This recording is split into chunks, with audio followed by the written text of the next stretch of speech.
migration, what is that? This is a big issue.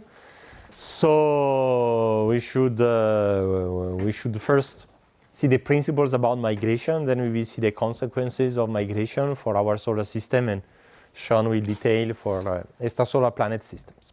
So why planets migrate? Of course, my planets are very massive, so don't think about gas drag. Of course, the effect of frictional gas on a planet of multiple Earth masses is zero. But planets migrate because by their gravity, they perturb the disk. So this diagram, this plot, it's actually a snapshot of a numerical simulation, shows a disk of gas seen from the top. The sun is at the center. And there is a planet here.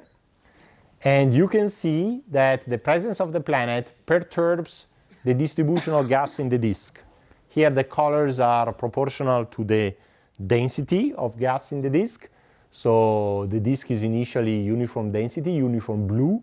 And when you have an over density, it's whitish. And when you have a lower density, it's darker blue. So as you can see, the planet is there. There is a concentration of gas around the planet and in its atmosphere, in its disk. But most importantly, the planet generates a spiral density wave. So density, because it's white, so it's an over density of gas in the disk, and it has a spiral shape. This is due to the fact that the planet has a gravity, so perturbs the motion of the gas that flows close to the gas, so close to the planet. And by perturbing the motion of the gas has to compress and creates these over densities. Now, because the disk is in a differential rotation, compared to the rotation of the planet, which is fixed if you use a rotating reference frame, the gas inside the orbit of the planet moves faster and faster as you approach the star. And the gas beyond the orbit of the planet rotates slower and slower. So in a rotating reference frame centered on the planetary motion, the gas moves in the other direction, okay? And faster as you go away. So the perturbation, the density perturbation that the gas feels in passing close to the planet will trail the planet in the outer part and will be ahead of the planet in the inner part. And that's why this density perturbation is not in a radial direction, but takes the shape of a spiral density wave. Now, gravity is everything that bodies care of. So consider, for instance, the effect of the disk on the outer disk on the planet. So we only consider this part of the disk, hide this part of the disk for the moment. If the disk were uniform, there would be only a radial force exerted on the planet, but the disk is no longer uniform. There is this spiral density wave with an over density here. So there will be a force that is exerted by the wave, by the over density in the wave on the planet, and this force will be directed like that. And so we'll have a component tangential to the motion of the planets directed backwards, like the gas drag. But it's not due to drag, it's due to gravity. Okay. Now, if you consider the inner part of the disk, it's the opposite situation. Now the over density is ahead of the planet, so it will exert a gravitational force that pulls the planet along its orbit. So with a non-zero radial component in the opposite direction of the force exerted by the outer part of the wave. So the inner disk will tend to accelerate the planet, so move the planet outwards, and the outer disk tends to slow down the planet, so move the planet inwards. You have the competition between the two directions, so competition between the two half disks. And the question is, who wins? And the winner is the outer disk. And the planet moves inwards. And the reason for that is, again, that disks are sub-Keplerian. They rotate around the star less fast than the planet itself. If a disk were moving on a Keplerian motion, the flow around the planet, which is magnified here in this plot taken from a paper from Chris Ormer, would be perfectly symmetrical. And so the negative torque exerted by the outer part of the disk and the positive torque exerted by the inner part of the disk would cancel out. But the disk is not in Keplerian rotation. The disk is lower than the planet, and therefore the local dynamics is not this, is that. And as you can see, the outer disk, so the planet is in the outer disk in some sense. The entire gas flow at the planet location is negative. It's not symmetric like this. So the disk is much more perturbed in its outer part than its inner part, because the part where the disk moves from bottom up is further away. So the wake is more pronounced down here than up here, and so the outer disk wins and the planets move inward. So this is the principle of type 1 migration, and I will show you now an animation from Frédéric Massé, famous French specialist of hydrodynamical simulation. So this is a nice one. If I can stop. No? Yeah. Where is my thing? It's impossible to stop them? Okay, well, okay, we will cycle through. So what do we see? So we see a disk. Now it's orange, the density of the disk. This is the center of the disk. This is the planet. Okay, so the planet is rotating around the sun and spiraling towards the sun, but we follow the planet in a rotating frame, so we only see its radial motion. Okay, so let's loop through. As soon as we put the planet in the disk, you see the generation of the spiral density wave, and you see that as a result, the planet is approaching the central star. And here on this plot, we track its orbital radius as a function of time. And so you see that the orbital radius is divided by 2, in this case, in 200 orbits. So actually, the migration of planets, if they are massive enough, can be very, very fast. I will show that another time. Of course, like for the dust particles, remember, it's not a radial motion, it's a spiral motion, but we remove the spiral motion with a rotating reference frame, otherwise you would become very quickly hypnotized, because it's 200 laps for this drift.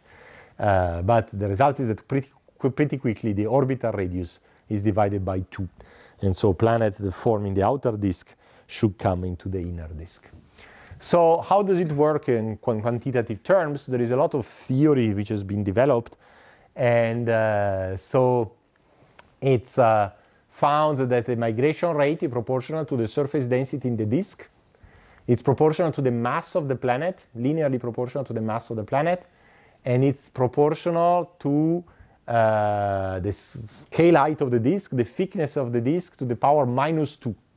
So that means the thinner is the disk, the faster is the migration rate. The more massive is the planet, the faster is the migration rate. There are more gas there is in the system, the faster is the migration rate. So traditionally, people use for the solar system the minimum mass solar nebula, because it's an old concept, it's become classical. If you take an Earth mass in that disk at 1 AU, so that minimum mass solar nebula has this density of 1,700 grams per square centimeters at 1 AU, with a scale height of 5%, and the Earth should migrate into the star in 200,000 years. Now, of course, the minimum mass solar nebula is just a concept, but using the scaling laws, you can compute everything. So, for instance, a 5 Earth mass planet at 1 AU in a more massive disk, 3 times more massive than a minimum mass solar nebula, but also colder, twice thicker, would migrate into the star in this proportion, so 53,000 years. So the migration of planets of Earth mass or more is really fast. So clearly happens on time scales much shorter than the lifetime of the protoplanetary disk. There is a complication though, and the complication is due to the gas that follows closed curves that we call horseshoe curves near the planet. So this is gas that is approximately the same orbital location of the planet, and because of the perturbation of the planet, they librate back and forth like these orange fluid elements shown in this animation. Of course, again, everything is in the rotating frame that is rotating with the speed of the planet around the sun. These fluid elements that continue to oscillate back and forth can also create some torques that affect the migration of the planet. And this can be the case in particular if the disk has a temperature gradient and the gas takes some time to heat up or cool off. So consider, for instance, a disk. Okay, here is the planet, the sun is that direction, so the inner part of the disk is hotter, warmer. I don't know why it's blue, because red should be warmer, but okay, so this is warmer, and this is colder. Sorry for the colors, very confusing. And then we have some fluid elements that come here, do a U-turn, as we've seen in the movie before, and come away like this, then do the full turn, come here, and do another U-turn, and come this way. So if I have a fluid element that is here, it's hot, it makes a U-turn, it comes here, it's hot, in an environment which is characterized by cooler gas. So if you have a bubble of hot gas in a cooler gas, what does it do? It expands. So its density drops. And here you have some gas which is cold, it does a U-turn, it comes here, and so you will have a blob of cold gas in a warmer environment. What does it make? It contracts because it's cold. So this can create a low density, a depression here, and a high density here. And so this high density will pull by gravity the planet forward, and this low density will be a deficit in the negative torque of the outer disk. And so this, under some condition, can actually help the planet to reverse, to stop its inward migration towards the star, and even reverse its migration. It works when, of course, the time scale for this U-turn is good compared to the time scale it takes to gas to acquire the local temperature. For instance, if this U-turn took forever, my fluid element here, which is initially hot, will have the time to cool off gradually, and when it comes here, it will have the same temperature as the outer disk. In that case, there is no the low density effect. If instead this U-turn is very fast, my fluid element, which is hot, will come here, it's hot, but when it comes down here, it's still hot, and goes here. So I mean, the temperature in the U-turn region would become uniform, and again, there would be no torque. So if you take all of this into account, you can do a model. And Bertrand Bitsch, whose reference is missing, my bad, this is Bitsch et al. 2014, computed which mass and which region of the disk planets can have migration reversed by this thermal effect. So this is a map, the migration map. The colors show the speed of migration and the direction of migration. So blue colors, it's inward migration, it's negative, and the yellow and red colors is positive migration, outward migration. And so this diagram has here the distance from the sun, and this is the mass of the planet that Bitsch is probing. This is a disk accreting at 10⁻8 solar mass per year. This is the snow line position, so here there is ice, and inside there is only water vapor. And you see that all the planets inside this egg-shaped region can have outward migration. The planets which are too small don't have outward migration because the U-turn is very slow, and therefore the gas can have the time to acquire the local temperature as it U-turns. And the planets that are too massive still migrate in because the U-turn is so fast that the temperature is uniform in the U-turn region. So there is only a region of masses, say from 3 Earth masses to 25, where we have an outward migration region. And this can be interesting because it can stop inward migration. So imagine you have a planet here, it migrates inwards, it arrives here, but here there is a region of outward migration, so the planet has to stop. Only small planets continue their race towards the sun, and higher mass planets or only extremely high mass planets can migrate to the sun, but the intermediate mass planets are stopped. The problem is that the disks evolve, and evolve with time, decreasing their accretion rate on the star from a few times 10 to minus 8 to a few times 10 to minus 9. And as the disk changes, the thermal properties of the disk change. And the result seems to be that this outward migration region shrinks and moves towards the star as well, and eventually disappears. So apparently the inward migration of planets can be stopped, but only temporarily and for some specific mass range. And you probably will see some of these migrations the partial stops and reversal in one of Sean's simulations, I'm not sure. But eventually the door is open to everybody to migrate in. So globally the story is unchanged. You may have some obstacle to migration, but eventually all planets migrate towards the star and tends to go towards the inner edge of the disk. When planets become too massive, there is another phenomenon that happens. It's a phenomenon of gap opening. Before I was saying that the outer wave, the outer part of the wave is exerting a gravitational force on the planet backwards, and the opposite here. But remember, there is the action-reaction principle.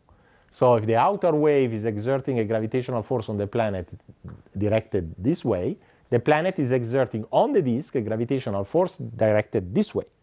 So if the outer disk slows down the planet accelerates the outer disk. And vice versa, if the inner disk accelerates the planet decelerate the inner disk. So the gas in the outer disk tend to go out, and the gas in the inner disk tend to go in.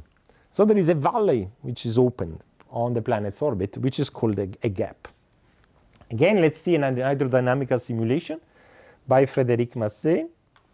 So this shows the process of gap opening.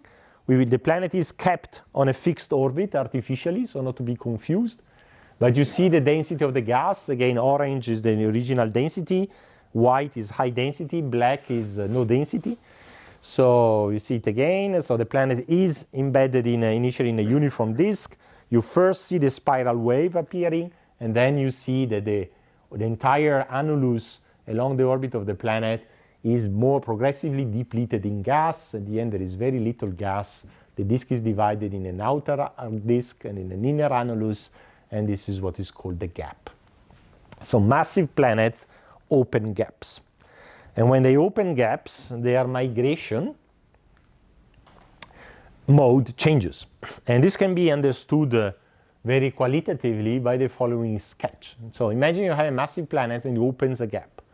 Now it divides the disk in two entities which are disjoint, the inner disk and the outer disk. Now imagine the planet wants to migrate, so it says, okay, I feel a stronger torque from the outer disk, so I move in. But it cannot move in forever, because as soon as it approaches the inner disk, it will feel a stronger effect from the inner disk because it's coming closer, and a weaker effect from the outer disk because it's going away from the outer disk. So the planet is forced to stay in this gap. If it goes to the left, it's repelled to the center. If it goes to the right, it's repelled to the center. So the only way the planet has to move towards the star or away from the star is that the entire disk, the entire gas distribution in the disk has to redistribute so that the gap itself moves. Okay.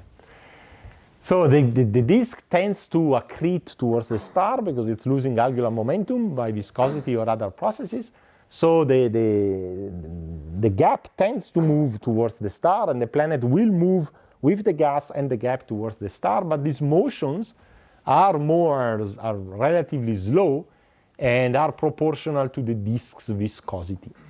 So when a planet becomes a giant planet and opens a gap, it goes in a different migration regime, which is typically much slower than the migration of the planets of intermediate mass of a few Earth masses.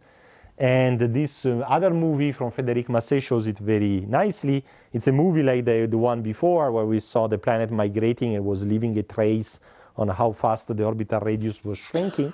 But now the planet is also growing in mass. And so you see that at the beginning, oops, sorry for that.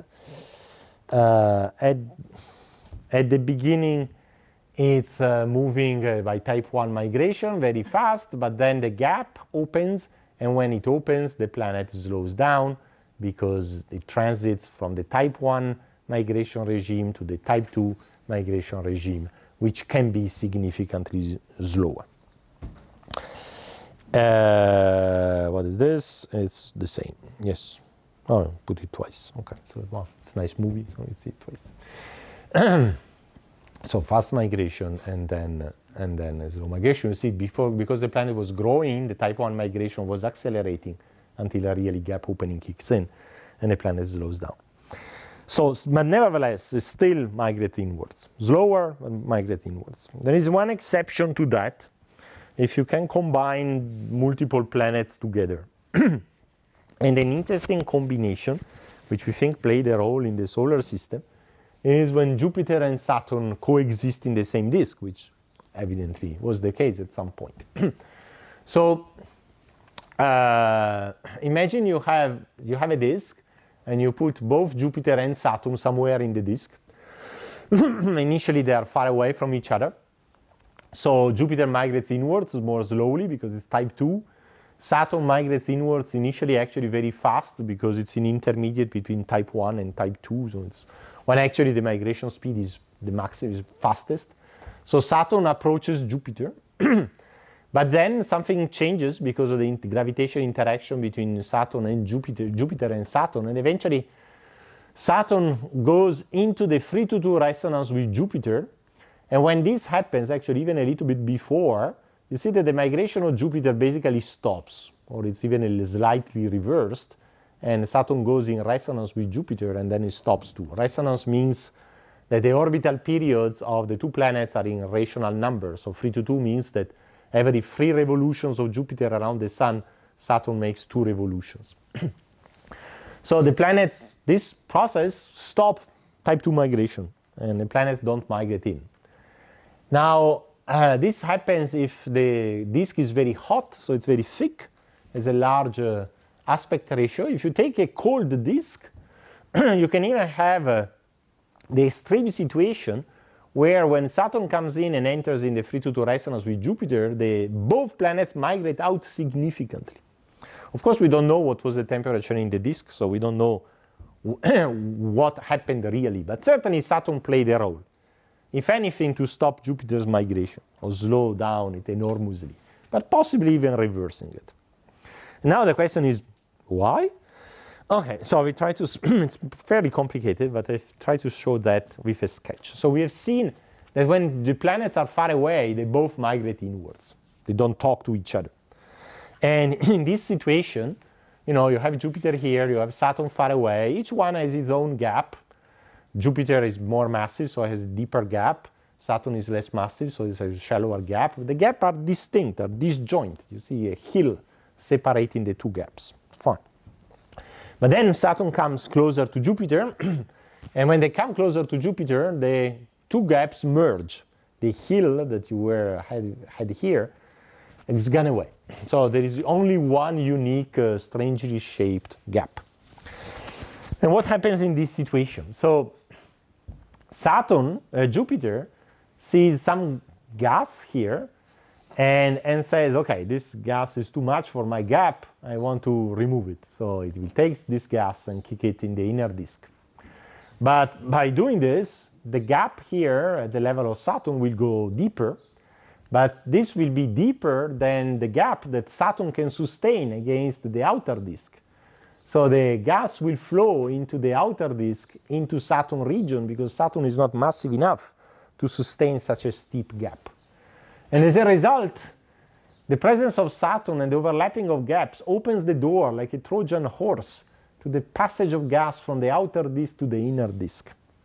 So all of a sudden, this scheme of the planet being divided the disk in two and it can move only if the entire disk moves is wiped away, because gas can pass from the outer disk through the orbits of the two planets into the inner disk.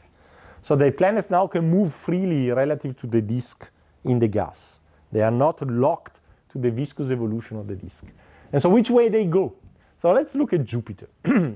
Jupiter sees a fairly massive outer disk that tends to push the planet outwards, and a partially depleted disk at a symmetric position, a partially depleted disk. You see the density here is that high and here is that low. There is an order of magnitude difference because of the presence of Saturn. And so the inner disk this time will win and will push Saturn out. For Saturn, it's the opposite. We see symmetrically a very depleted inner disk and a massive outer disk. So for Saturn, the outer disk wins. So Saturn is pushed in. So Saturn and Jupiter want to go in opposite direction, but that's where their resonance locking comes into play. So they can approach each other until they fall in resonance, and then they cannot approach anymore to each other, that they have to move. It's as if they were connected by a bar. They have to decide and move together. And who wins? Jupiter, who wants to go out, or Saturn, who wants to go in? But remember, I said before that the torques are not only proportional to the density of gas, which is about the same here and here, it's also proportional to the mass of the planet. And Jupiter is more massive. So Jupiter feels a stronger force than Saturn does, and so the two together decide, I'm stronger, I go out. So that's why this mechanism tends to give some outward migration. And that's why also the scale height of the disk plays a role, because the scale height of the disk regulates how deep are these gaps.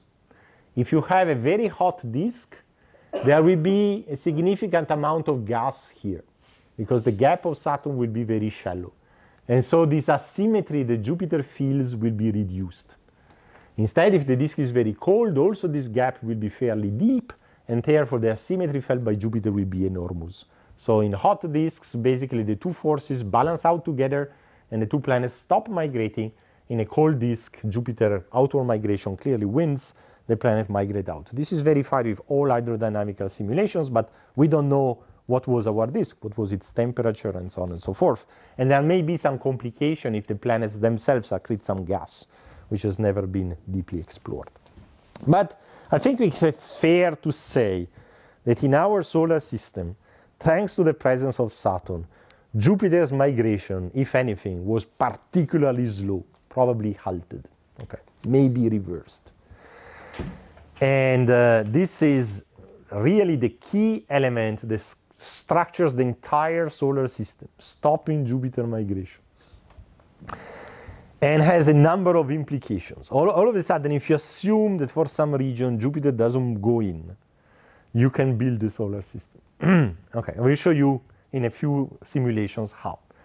So imagine you are in this situation. You have Jupiter, you have Saturn close to Jupiter, free to resonance. We are in an ideal configuration where there is no migration whatsoever. Okay. Presumably Jupiter forms the snow line and Saturn just behind. Behind Jupiter and Saturn, you can imagine you have a number of protoplanets of various masses, few Earth masses formed by pebble accretion. They are small, right? Here, for instance, the colors indicate the mass of the planets. Initially, we decided 5 Earth masses. So they are small. So they want to migrate by type 1 migration. They want to go in because that's type 1 migration. But there are Jupiter and Saturn on the way that don't migrate because of their own gravitational gain. Okay. And then what happens? This has been simulated in a paper by led by André Isidoro, Sean Raymond as well, myself, and others. See what happens. So this is a movie showing the evolution of all the bodies relative to the distance from the sun and their eccentricity. Here we go. No, we don't.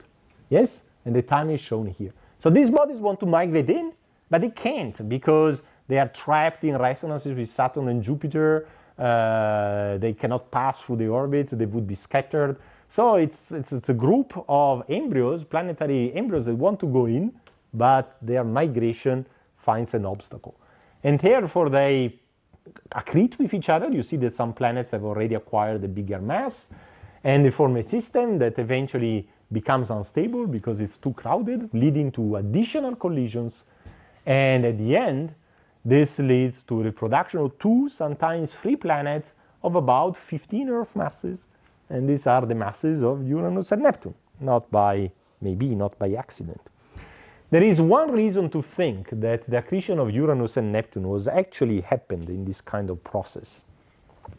And the reason is that the spin axes of Uranus and Neptune have a large obliquity.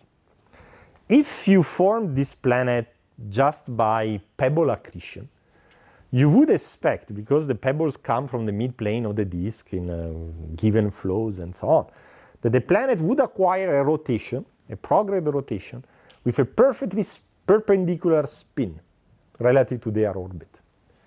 But instead, Uranus is very tilted. It's even slightly retrograde, meaning 97 degrees tilt, and Uranus has a big tilt of about 30 degrees. So these planets could not accrete just pebbles. You may say, wait a second, but Saturn has the same obliquity of Neptune, and even Jupiter is 3 degrees, so what are you talking about? Well, for Jupiter, this is true also for Jupiter and Saturn. In addition, Jupiter and Saturn are accreted gas, so they must have accreted spin up 90 degrees. But we know why Jupiter and Saturn are tilted. They are in some specific spin-orbit resonances that are complicated but are understood. So Saturn is in a spin-orbit resonance with Neptune, so this has tilted the obliquity of Saturn to 30 degrees. And Jupiter is in a spin-orbit resonance with Uranus, which tilted Jupiter by 3 degrees. So this is complicated, but it's not a mystery. It's well understood. They are in resonance now, so that we know. But for these guys, there is no resonance has ever been found, no dynamical mechanism to tilt these planets has ever been found. So if anything should have a spin up, there should be Uranus and Neptune instead. So this suggests that Uranus and Neptune did not grow simply by pebble accretion, but experienced a phase of giant impacts with other big bodies, and it takes multi-Earth mass bodies to tilt these planets. And so the simulation I showed gives you the framework. So essentially what we imagine is that the initial protoplanets were formed by pebble accretion, where just a few Earth masses, say 5, maybe 3, maybe 7, we don't really know, and that this dynamical evolution with constrained migration forced these planets to collide with each other to form the final Uranus and Neptune. And so by construction, you have a phase of giant impacts, and this is why, in the end, Uranus and Neptune are tilted. If you don't have this kind of dynamics, you cannot explain the tilt of Uranus and Neptune. So, not stopping here, but I want to take a pause to really stress the giant planets are the key of every planetary system, because the giant planets are the planets that necessarily form the fastest. They need to accrete the gas. And once they form, they are the most massive. So what they do, the others follow. Right? It's the law of the strongest. So you really need to understand how the giant planets form and what they do if you want to understand the full architecture of the solar system. And so what I've explained so far is that in general, we expect that the big icy cores that have a chance to become giant planets should form in the outer part of the disk beyond the snow line.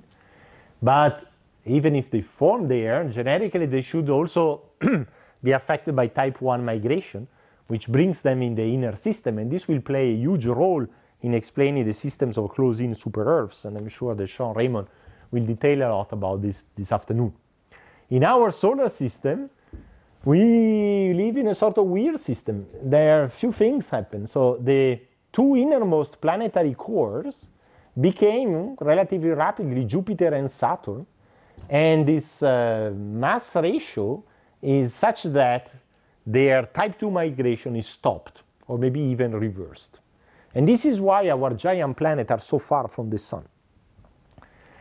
And the fact that Jupiter and Saturn did not migrate much retained all the other planetary cores in the outer solar system beyond their orbits, and prevented their type 1 migration into the inner solar system. Otherwise, we would have a lot of super-Earths today here.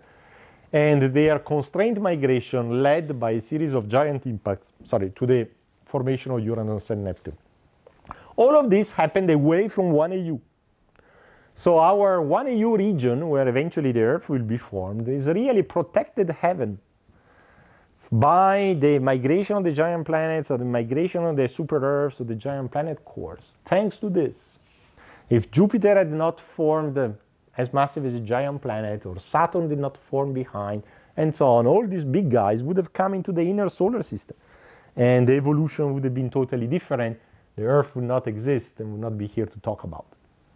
And even the structure of the solar system, in terms of chemical and isotopical composition, in particular the water abundance in the inner solar system, which is extremely low, seem to be set also by the presence of the giant planet governing the radial motion of particles, and this starts as soon as the proto-Jupiter reaches about 20 to 50 Earth masses. So this is the setup of what happened in the solar system during the lifetime of the protoplanetary disk of gas. But this is only part of the story. There is now the need to talk about the terrestrial planet formation and the sculpting of the planetary system to its final form. So terrestrial planet formation. So we know that the kind of planets we live on, and we know that the terrestrial planet formation took a long time. This is known from long time, much longer than the lifetime of the disk of gas. So already a long time ago, in the late 80s, best astronomer and geochemist of the time, George Wetherill, conceived how the terrestrial planets should have formed. He conceived that at the end of the disk, the protoplanetary disk of gas, when the gas is totally gone by photoevaporation, other processes, of course, George Wetherill did not know about photoevaporation at the time, the solar system had to have this structure. So the giant planets had to have been already fully formed because they had to acquire the gas before it goes away. But the inner planetary system was only filled by these protoplanets of about the mass of Mars that I was telling before the coffee break. So smaller planetary embryos that formed by, today we say, by pebble accretion, but whether they did not know, and smaller than the giant planet cores because the pebbles were much smaller. And these are indicated by these red balls, and also a swarm of much smaller bodies, the planetesimals, say the asteroids that we know today. And let's see what happens. So as soon as the computers came out, so John Chambers with George Wetherill in 1998, and then a number of people did simulations of what happens of this from this system initially imagined by George Wetherill. And this is what happens relative to some major axis eccentricity. Time is here. So you have that the internal system becomes unstable because there are too many planetary embryos. And so the mutual scattering of planetary embryos and the perturbation of Jupiter remove a lot of material from the asteroid belt. These are the boundaries of the asteroid belt. All the planetary embryos go away. Most of the planetesimals go away. So you are left only with a few of the original planetesimals, and this would be the asteroid belt of today.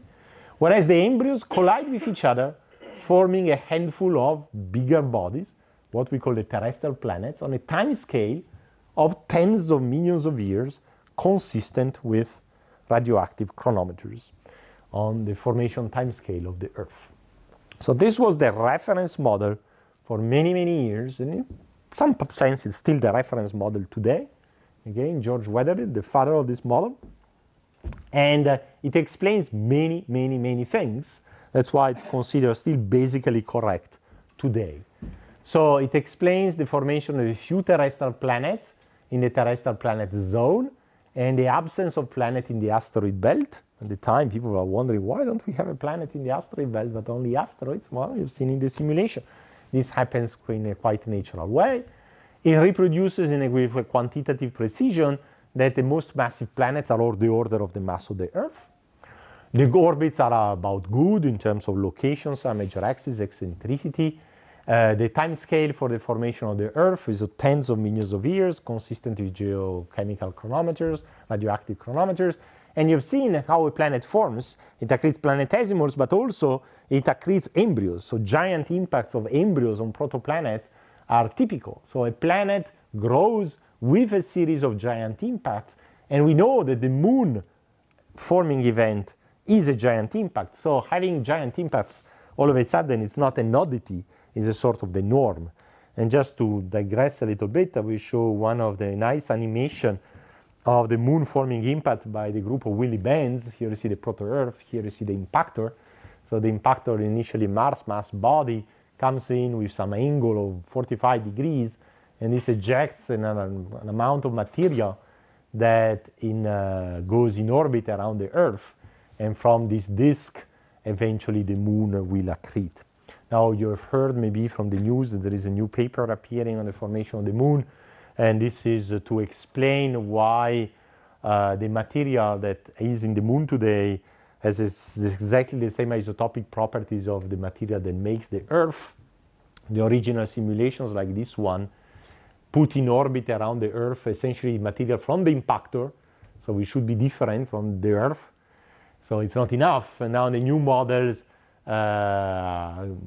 propose a more energetic impact which vaporize part of the Earth, put it in a very fast spinning mode so that all the material can mix together, and at the end what forms the moon is the same material that ends in the Earth. It's a great work, and it's done by Simon Locke and Sarah Stewart.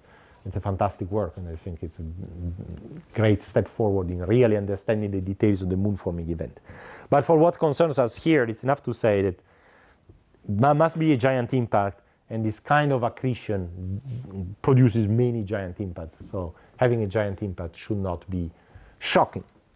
There are nevertheless a few difficulties. The main difficulty is that in this kind of simulations, like the one I showed, the planets that are formed in the simulations, which are all these small dots, these are the planets formed in a large number of simulations, mass as a function of distance, do not resemble very well the mass distribution of the real terrestrial planets, and in particular, whether the mass of the Earth and Venus are grossly reproduced. The planets formed at the location of Mars are typically too big, and mass planets, when they are found only in the asteroid belt, which is not good. The good simulations don't have any planet in the asteroid belt. So there is a problem with the mass of Mars.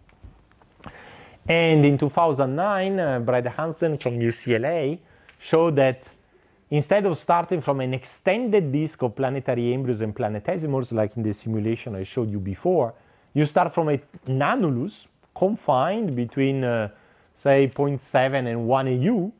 Then the final distribution of the planets that you produce in the simulations, which are now these open dots, reproduce very well the trend seen in the real terrestrial planets, the filled dots, and in particular the small mass of Mars relative to the big mass of the Earth is well reproduced.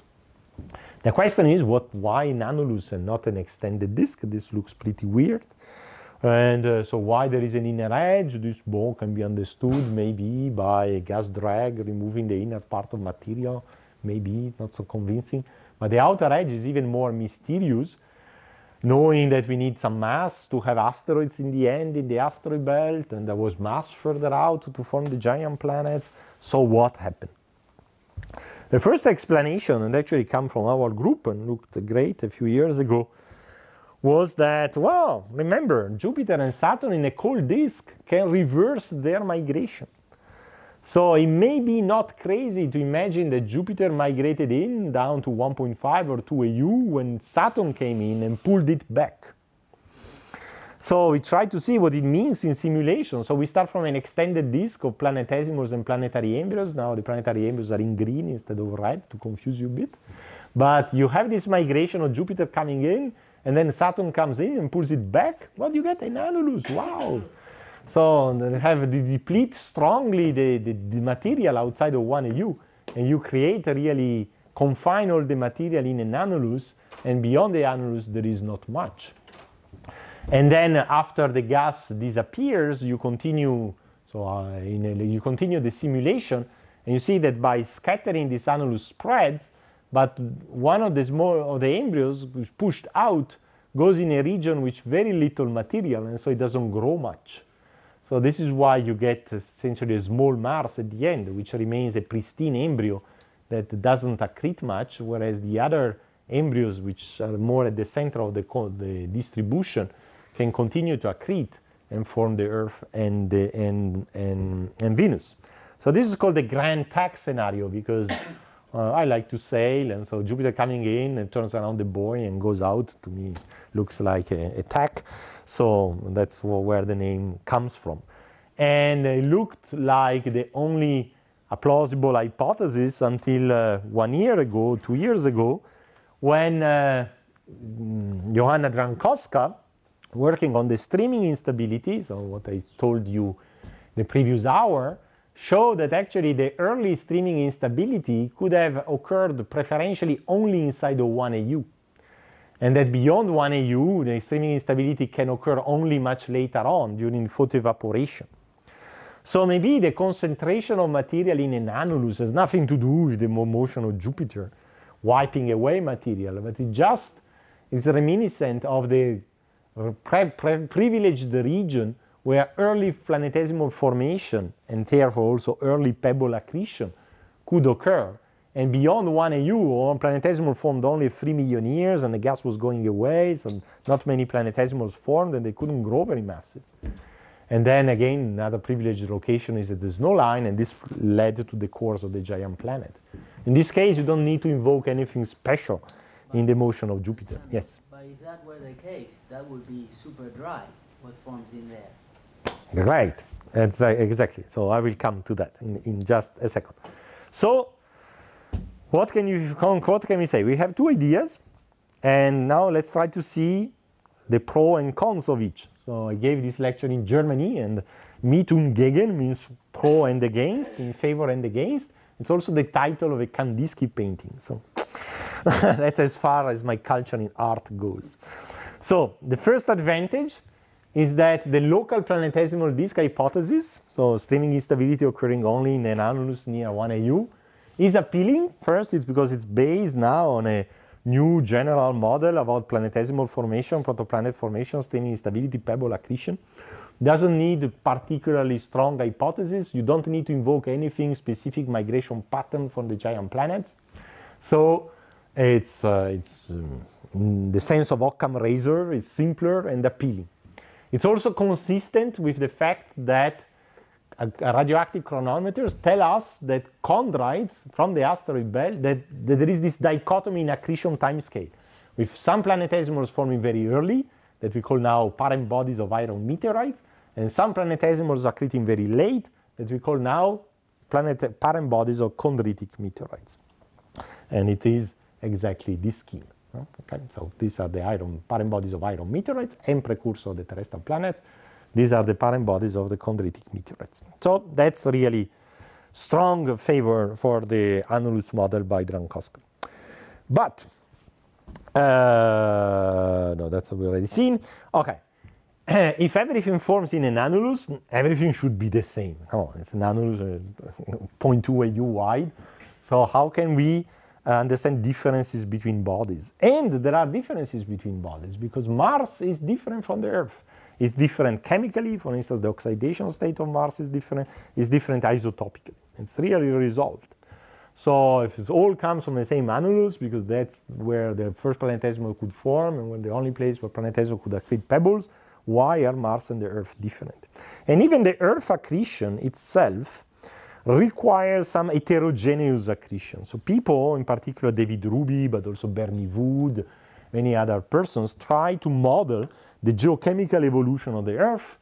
And now it's fashionable to try to do it not in an arbitrary way, but combined with accretion models. And this is, for instance, what we've done with David Ruby in the framework of our ERC grant. And what it comes out of all these geochemical studies is that you need to start accrete the Earth from very reduced material, and then progressively, as the Earth builds up, it has to start accreting more oxidized material.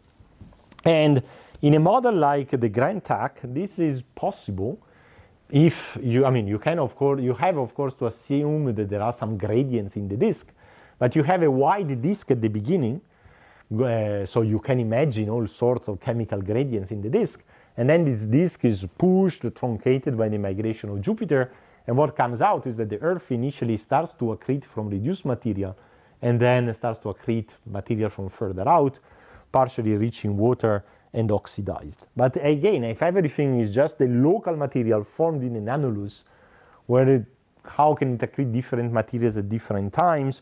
You would need a crazy steep gradient in the annulus. And to come back to your question, the water is the same. The local annulus would be totally dry. You need to accrete water from something which is water-rich. Water-rich planetesimals are the carbonaceous asteroids that we now believe, also because of this isotopic dichotomy, come from beyond Jupiter. In the Grand TAC scenario, this happens because Jupiter first migrates in, then migrates out. When it migrates out, it scatters inwards primitive planetesimals that were originally beyond Jupiter's orbit. Some of them go in the asteroid belt and correspond to the carbonaceous asteroids. Some cross the annulus from which we will form the terrestrial planets. And there is a proportion actually between the number of planetesimals that fall in the asteroid belt and those that fall here. Knowing how much mass of primitive asteroids exist in the belt, we can then estimate how much primitive asteroids were crossing the annulus, and we can estimate how much mass, how much water was delivered to the growing terrestrial planets, and it works. About 2% of an Earth mass it's accreted from carbonaceous material associated to carbonaceous chondrites, so rich enough in water to explain the water on Earth. If there is no migration of Jupiter, you can still scatter, and this is work done by Sean Raymond and Andrei Isidoro this year, you can still scatter planetesimals from beyond Jupiter inwards as Jupiter grows without moving it. And so there's some blue dots, so this is water-rich stuff, can go in. The trapping mechanism in the asteroid belt is only gas drag because nothing moves. Jupiter doesn't move, so you can only rely on gas drag. And typically, for nominal gas densities, you tend to trap in the asteroid belt and very little material is scattered to Earth-crossing orbit. So you would, knowing how much material, water-rich material is in the asteroid belt, you can compute that not enough water would deliver to the Earth, except if you grow Jupiter very late, when the density in the disk is reduced to only a few % of the initial density. Is that right? That's when you get this ratio 20 between the Earth-crossing material, the Earth. Okay. So this mechanism would work only if giant planets form in a very late disk.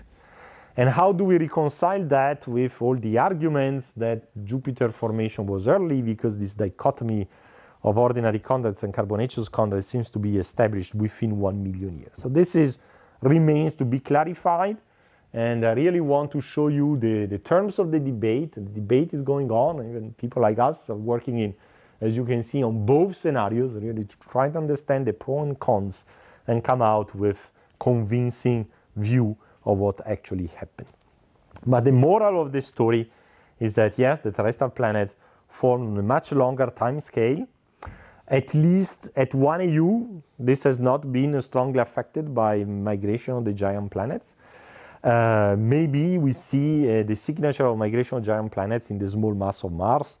Maybe not. Maybe what we are just seeing in the small mass of Mars is just the fact that early planetesimal formation was very localized. And now the last stage. Why do we need a last stage? Because the model that I showed you about the formation of the giant planets don't give, at the end, the giant planets on the orbits that we know they are today. Why?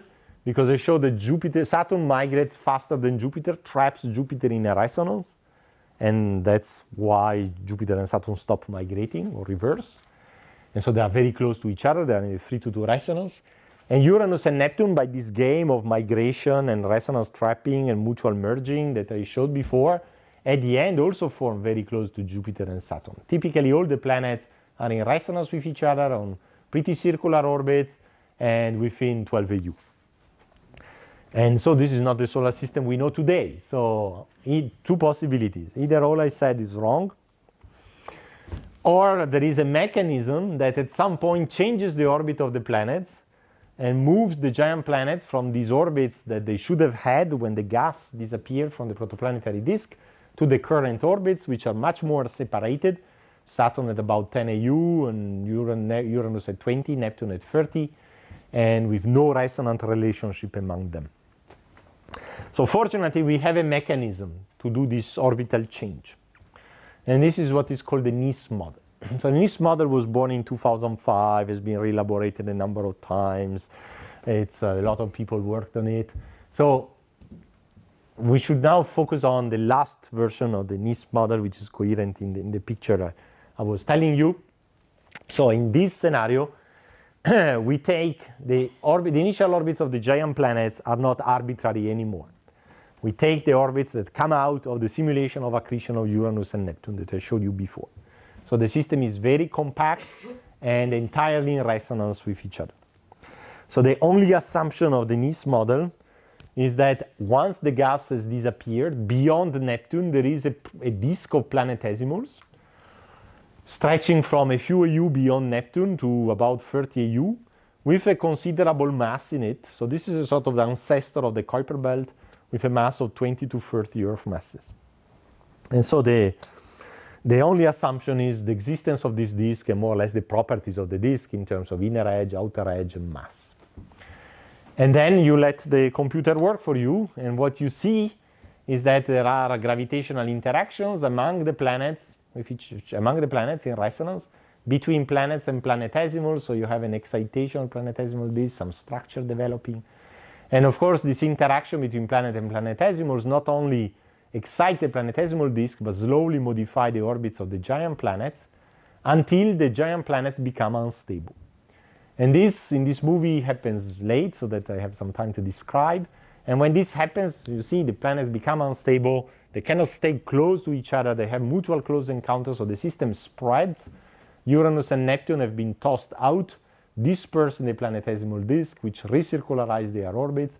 And look at the system at the end. So you have Jupiter at 5, Saturn at almost 10, partially excited orbits, but not too much. This is exactly the eccentricities they have, half, 0.05, about 0.1. Uranus and Neptune at 20 and 30 U, much more circular orbits, much more coplanar orbits. So this is a very good reproduction of the final orbits of the giant planets. Now, the instability in this movie occurred late, to give me some time to talk about. Actually, the time of the instability is controlled by this gap, distance between Neptune and the inner border of the disk, which is totally arbitrary. So you can have early instabilities where it happens in a few million years, or very late instabilities happening after a billion years, depending on the gap you set. And so you cannot say a priori the instability must have happened early or must have happened late. You have to use constraints. And up to recently, we thought that the lunar bombardment was a good indicator that this instability happened late. But now these constraints have been revised, and I think they are it's no longer compelling that the instability had to have happened late. By late, it means half a billion years late. It could have happened relatively quickly, even if there are some constraints that seem to argue that nevertheless the instability happened at the end of the Earth formation process, not much before. But okay. So now you say, okay, but all of this maybe is a fantasy. So what are the elements, the arguments to convince us that something like that really happened? Well, first of all, the final orbits of the giant planets. This is the statistics of the final outcomes. A paper I did with David Nesvorny. So this shows the final distribution of the planets in terms of eccentricity and some major axis, or inclination and some major axis. And the triangles show the real planets, Jupiter, Saturn, Uranus, and Neptune. The dots show the final orbital elements on an ensemble of simulations. And the cross show the statistical mean and the statistical variance of the results. And you will agree with me that statistically we reproduce very well the spacing of the giant planets and also their eccentricities and their inclinations very well within the statistical dispersion. So the orbits of the planets are very well reproduced. But the power of the model is to reproduce the distribution of all the small bodies in the outer solar system. So one intriguing population of small bodies is that of the irregular satellites. The giant planets have satellite systems, and they have two systems of satellites. They have the regular systems, the regular satellites that turn around the planet like a mini solar system around the star. But then they have irregular satellites. These are much smaller objects that have orbits that are much more eccentric and inclined. And actually this diagram is nice because it shows all the irregular satellites of all the planets in a unique plot by renormalizing the semi-major axis of the satellite orbit to the Hill radius of the planet, showing the eccentricity by a segment, so the pericenter, apocenter excursion, and the inclination is of course the inclination of the segment relative to the ecliptic plane. And the various colors reflect the various planets, so you can see they're fairly, remarkably similar, the irregular satellite systems of the planets. And the origin of these satellites was quite mysterious because the planets have similar systems despite they are very different, right? Jupiter and Saturn accreted a lot of gas, Uranus and Neptune much less. So if you want to have a capture model based on gas drag, the system of Jupiter and Saturn should be strongly different from one of Uranus and Neptune, but it's not, and so on and so forth. So the only thing The only parameter that scales from one planet to the other is the Hill radius, so it seems that gravity is the key. So in the instability model, the irregular satellites are captured when the planets have encounters with each other. So at the instability, all planets have mutual encounters. And of course, when they do, they are embedded in a disk of planetesimals flying everywhere. When two planets have an encounter, the Hill sphere of the two planets temporarily overlap. And if there are some planetesimals in this region shared by the two planets, contended by the two planets, when the two planets leave, they can actually be trapped on permanently elliptic orbits. So this is a scheme for the capture of the irregular satellites, but this is a simulation. And the simulation shows for Uranus, Neptune, and Saturn, and don't have Jupiter because the slide is too short, but it's the same. It shows as triangles the actual irregular satellites observed. So this is the semi-major axis, this is the inclination, this is the eccentricity, and the clouds of dots are the orbits of the irregular satellites captured in this scheme. And as you can see, the clouds and the triangles really overlap very well. So at least the orbits are fine. But we can also even compute the capture probability. And by knowing the kind of disk we know beyond the Neptune in order to have the model to work, we can estimate what is the size distribution of the planetesimals captured as irregular satellites around the giant planets. And this is the distribution observed. So this is the largest satellite, and this is the distribution of the other one. So two things to be said. The size of the largest satellite is fairly well predicted by the model within a factor of 2. This is great. The overall size distribution is much shallower than what is observed, but this is due to subsequent collisional event as it has been modeled. The Trojans of Jupiter and Saturn and Neptune are planetesimals that share the same orbits of Jupiter and Neptune. And they are also captured when the planets jump around during encounters. And the most recent model on the capture of Jupiter Trojans is by Nesvorny in 2013. Again, here we see in small dots the real Trojans in a three-dimensional parameter space. This is the amplitude of libration, the amplitude of oscillation around the Lagrange equilibrium point, the inclination and the eccentricity. And the field symbols are the orbits of what is captured as Trojans in 3 different simulations, 3 symbols for 3 different simulations. And there is again a fantastic match. And in addition, we now have these trapping mechanisms also explain why there are more bodies of L4 relative to L5. The Kuiper belt is what remains now beyond Neptune, out of this primordial disk that was dispersed when the planets became unstable. And this is a diagram of the distribution of Kuiper belt objects in some major axes, inclination and eccentricity. And it shows in red the distribution of observed objects, in blue the distribution of the simulated objects. They are really fairly similar. And not only the Kuiper belt is produced out of this instability, but many bodies are thrown far away in the solar system, ending in the Oort cloud and in the scatter disk. And the Oort cloud and the scatter disk are today the progenitor, the reservoir of the long period comet and the Jupiter family comet. This model explains their population ratio between the Oort cloud and the scatter disk within a factor of a few, and predicts that the Oort cloud should have about 3 Earth masses today and the scatter disk much less. And the corollary of this is that the populations of comets coming like long period comets and short period comets come today from 2 distinct reservoirs, but these 2 reservoirs formed from the same disk, which is the original trans-Neptunian disk. So there shouldn't be any statistically significant difference between long period comets and short period comets, and indeed so far they don't appear to be. People in the past, until a few years ago, thought that the D/H ratio is systematically different between the 2 populations, but this is just small number statistics, and Rosetta, by detecting a very high D/H ratio in comet 67P, destroyed that idea as well. So I think it's time to conclude. If you want to have some questions on this, I might skip over to the conclusions. And so let's go through them together. So let's go back to the first hour just to summarize the whole thing.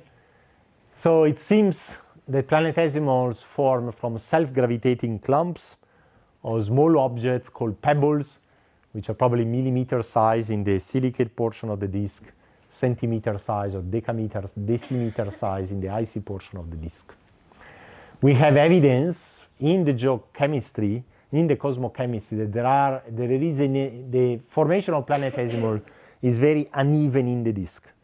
There are some planetesimals that form early, some planetesimals that form late.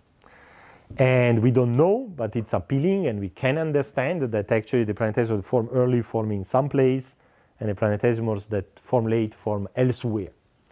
So we have really an uneven formation of bodies throughout the disk, throughout time.